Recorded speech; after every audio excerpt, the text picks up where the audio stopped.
요한복음 11장에 나사로를 살리신 이 사건은 요한복음의 7가지 표적 중에서 가장 큰 사건입니다. 예수님의 죽으심과 부활을 예표하는 사건이죠. 이 사건은 다른 공관복음에서는 기록되지 않는 오직 요한복음에만 기록되어 있는 사건입니다. 우리가 복음서를 보면 마리아라는 이름이 참 많이 나오는데요. 몇 명쯤 나오는 것 같습니까? 대략 7명이라는 마리아의 여인이 등장하죠. 그만큼 마리아라는 이름은 당시에 흔한 이름이었습니다. 이 마리아 이름의 이 본래 히브리어의 명칭은 미리암이라는 뜻입니다. 이것은 모세의 누나였던 여인의 이름, 여러분 기억나실 것입니다. 그러나 성경이 여러 나라의 말로 번역되고 읽혀지면서 마리아라는 이름으로 더 많이 우리에게 친숙되어 있습니다. 오늘 본문에 나오는 마리아는 통상 베다니 마리아라고 불리는 여인인데 나사로와 마르다의 여동생입니다. 오랫동안 성경의 논쟁 중에 하나가 무엇이냐면 베다니의 마리아와 7 귀신 들렸던 막달라 마리아가 동일한 인물인가 하는 점인데요. 여러분에게 한번 여쭤보겠습니다. 이들은 동일한 인물일까요? 가톨릭에서는 이 두 여인이 같은 인물이라고 지금도 여기고 있습니다. 우리는 어떻게 여기고 있을까요? 사실 다른 인물이죠. 예수님의 발에 향유를 부은 여인은 베다니 마리아의 여인입니다.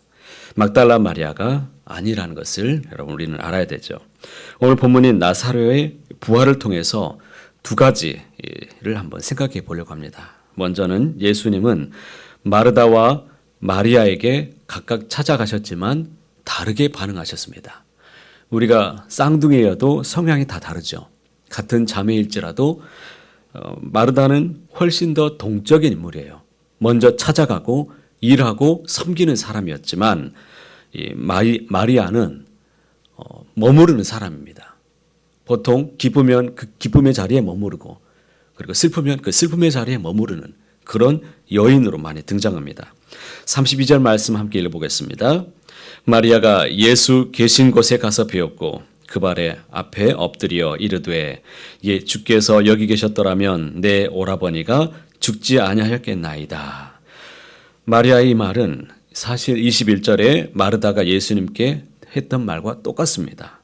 21절에도 보면 주께서 여기 계셨더라면 내 오라버니가 죽지 아니하였겠나이다. 마르다가 했던 말이죠. 여기서 우리가 주목해야 될 게 무엇이냐면 이 마르다는 이어서 고백하기를 예수님이라면 무엇이든지 아버지께 구하는 것을 하나님이 주실 줄을 믿었다는 것을 우리가 주목해야 됩니다. 이제 마리아의 차례입니다. 예수님이 마리아에게도 이러한 믿음을 보기를 1차적으로는 원하셨을 것입니다. 말씀만 듣고 마는 인생이 아니라 말씀에 진정 반응하고 순종하는 믿음이 있기를 주님은 아마도 바라셨을 것입니다. 어쩌면 마르다는 좀 더 이와 같이 움직이면서 거기에 대해서 반응하는 사람이었는데 그래서인지 예수님께서 마르다에게는 분명하게 딱 한 말씀만 하셨죠. 뭐라고 응답하셨습니까? 내 오라버니가 다시 살아날 것이다 라고 말씀만 주셨습니다. 그런데 마르다는 당시에 이것을 잘못 이해하고 마지막 날에 그래요 부활하시겠지요. 예수님께서는 그래서 뭐라고 말씀하셨습니까? 나는 부활이요 생명이니 나를 믿는 자는 죽어도 살겠고 무릇 살아서 나를 믿는 자는 영원히 죽지 아니하리라. 이 말씀을 하신 후에 다시 물으셨습니다. 이것을 내가 믿느냐? 우리 주님이 자꾸 끄집어내려고 하는 게 무엇입니까? 믿음을 촉구하고 있습니다. 그때 마르다가 대답하죠. 주여 그러하외다.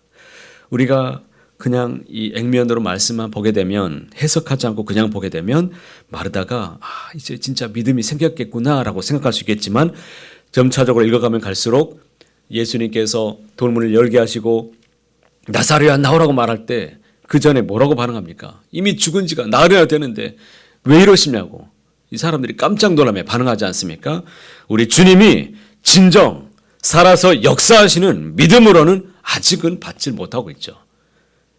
지식적으로만 주님이 일하실 수 있고 어떤 사람 아픈 사람들 기적을 일으키실 수 있는 분으로만 받아들이지만 지금도 그분이 내 안에 살아계셔서 나를 지금도 구원하시고 살리는 역사로 도와주실 수 있는 분으로는 우리가 믿지 못하고 있는 우리 모든 이들에게 우리 하나님께서 강력히 촉구하고 계십니다.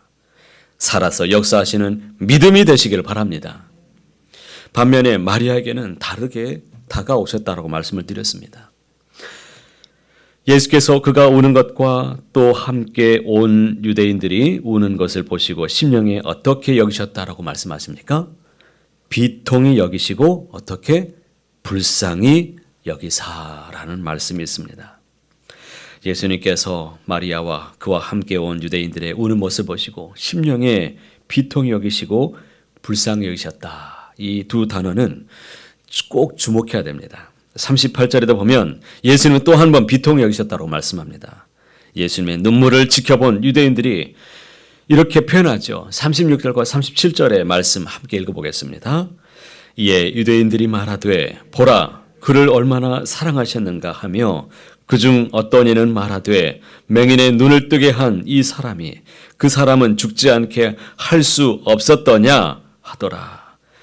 예수님의 눈물을 보고서 이제 각자가 느낀 바를 얘기하죠. 어떤 사람들은 예수님께서 정말 나사로를 정말 사랑하셨겠구나 이렇게 표현하지만 어떤 이들은 시각장애인인 사람들의 눈은 뜨게 하셨던 그가 왜 나사로는 살릴 수 없었느냐 이렇게 자기들끼리 얘기하는 것을 보셨습니다. 주님의 눈물을 보고 예수님도 죽음 앞에서는 어쩔 수 없었겠구나 라고 생각했다는 것이죠. 그래서 예수님은 또다시 비통히 여기셨다라고 말씀합니다.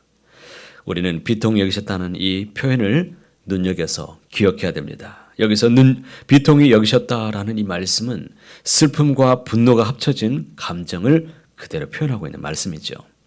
다시 말하면 우리 주님이 슬퍼하시면서도 동시에 분노하셨다라는 것입니다. 무엇이 주님의 마음을 슬프게 만들고 분노하게 만드셨을까요? 이처럼 주님의 슬픔 중에 분노하신 이유가 과연 무엇이라고 여러분 여겨지십니까? 나사로가 죽었기 때문에 주님이 슬퍼하신 것입니까? 그렇지 않습니다. 예수님은 나사로가 다시 살아날 것을 이미 아셨고 이제 곧 살리실 계획이 있으셨기 때문에 나사로가 죽어서 슬퍼하신 것이 아니십니다. 마리아와 사람들이 슬퍼 울었기 때문에 그러면 주님이 같이 아프시고 슬프시고 분노하신 것입니까? 일부분은 맞지만 그것 또한 중요한 이유는 될 수 없습니다. 예수님은 죽음의 권세 앞에 붙잡혀 있는 그들을 보고 분노하고 슬퍼하신 것입니다. 그렇게 가르쳐 주시고 말씀하셨지만 전혀 이해하지 못한 우리의 모습, 우리의 무지와 어리석음에 대해서 주님은 슬퍼하셨고 또한 동시에 우리를 두렵게 만들고 절망하게 만드는 이 사망의 권세, 죄의 권세로 인해서 주님이 분노하셨습니다. 장례식장에 가면 많은 걸 느낍니다. 우리 안에 슬픔이 있고 비통함이 있고 애통함이 많이 있는 자리죠. 우리 주님이 우리의 죽음의 자리를 방문하실 때 과연 주님은 어떤 감정을 느끼실까를 느껴보게 됩니다. 그러므로 우리는 마르다에게 하신 말씀을 다시 한번 꼭 기억해야 되는 것입니다. 주님은 자신을 일컬어서 나는 부활이요 생명이다 라고 말씀하셨습니다. 여러분 이 한 절 말씀을 마음에 깊이 새기시길 바랍니다. 주님을 믿는 자는 죽어도 살겠고 살아서 무릇 주님을 믿는 자는 영원히 죽지 않는다라고 말씀했습니다. 제가 특별 새벽 기도에도 제가 드렸던 말씀이지만 영원히 죽지 않는다는 것은 무엇을 말한다고 말씀했습니까? 주님과 함께 연합해서 살아간다라는 것을 말씀을 드렸습니다. 주님과 함께 살아가는 생명이 영원한 생명입니다. 주님과 함께 살아가는 믿음 되시길 바랍니다. 우리는 이 믿음으로 더 이상 죽음을 슬퍼하지 않습니다. 죽음도 생명입니다. 죽어서 우리가 끝나는 것이 아니라 죽어서 문을 열고 들어가서 주님과 함께 더불어서 살아가는 것입니다. 그렇기 때문에 죽음도 생명인 것이죠. 죽음의 권세 앞에 두려워하거나 여러분 절망하지 마십시오. 더 이상 죄와 사망의 권세에 사로잡히지 않기를 바랍니다. 이것은 주님이 가장 비통히 여기시는 것입니다.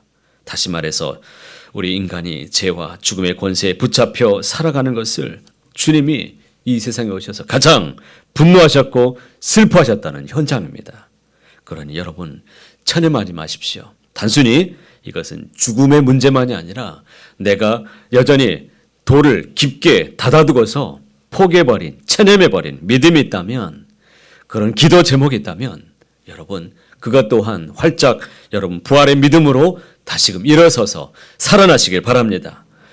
여전히 살아계셔서 역사하고 계시는 주님, 그 주님을 내 안에 모시고 영접하시고 주님 앞에 구하시고 믿음으로 반응하시고 살아있는 믿음 되시기를 간절히 소원합니다. 사랑하는 여러분, 예수님께서는 여전히 믿음이 없는 이들에게 찾아가셔서 노크하고 계십니다. 그러나 절대 힘으로 우리의 마음의 문을 우리 주님이 찢어서 열진 않습니다. 폭력적으로 믿음을 강요하지 않으십니다. 예수님은 인격적으로 지금도 찾아오셔서 말씀을 주시고 우리에게 반응할 수 있도록 다가오십니다.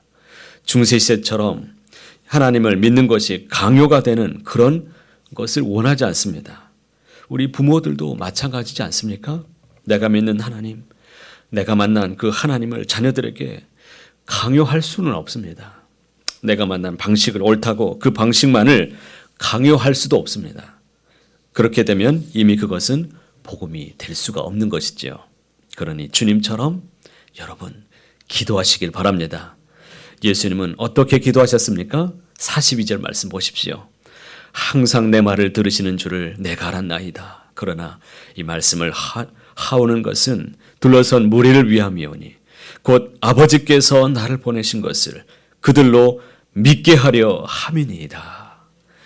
아버지께 감사하며 하늘 우러보시면서 이와 같이 기도하셨는데 주님도 삶으로 본을 보이심으로 그들이 진정 마음의 문을 여시도록 계속해서 두드리고 계셨다는 것을 볼 수 있습니다. 사랑하는 성도 여러분, 우리 예수님이 우리의 아픔에 같이 함께 아파하시고 같이 슬퍼하신다는 것을 기억하시길 바랍니다. 우리가 죄와 사망의 권세에 붙잡혀 살기를 원하지 않습니다. 체념에서 굳게 닫혀있는 돌이 있다면 그 돌을 꼭 옮겨 놓으시길 바랍니다. 이제 십자가와 부활의 능력으로 일어서시길 바랍니다. 우리 인생의 모든 비참함과 절망 가운데서 죄와 이 죽음을 다 이기게 하신 이 놀라우신 은혜의 사랑에 꼭 붙들려서 일어서시길 바랍니다. 그 믿음으로 주님 앞에 간구하십시오. 믿음으로 주님 앞에 나오셔서 주께서 우리에게 말씀하신 대로 믿으시고 그대로 살아내시길 바랍니다. 또 주님을 의지하시고 주님과 온전히 동행하며 살아가시는 주님과 함께 호흡하는 저와 여러분 모두가 다 되시기를 간절히 소원합니다.